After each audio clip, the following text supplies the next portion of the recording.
How to fix Pinterest not working? Let's get started. For that, first of all, open up settings. In start settings, scroll down to general, tap onto it, then tap on iPhone storage.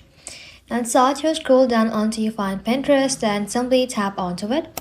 After that, tap on upload app, then tap on upload app one more time. Now once that's done, you want to go ahead and simply tap on reinstall app. Then start settings, head back. Scroll down to apps, tap onto it, search for Pinterest, tap onto it, and then inside here make sure cellular data is turned on.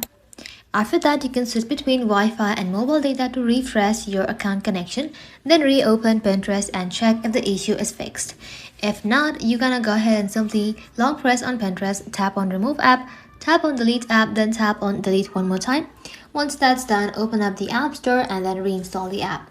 Thank you all for watching. If this video was helpful, consider subscribing to our channel and liking this video.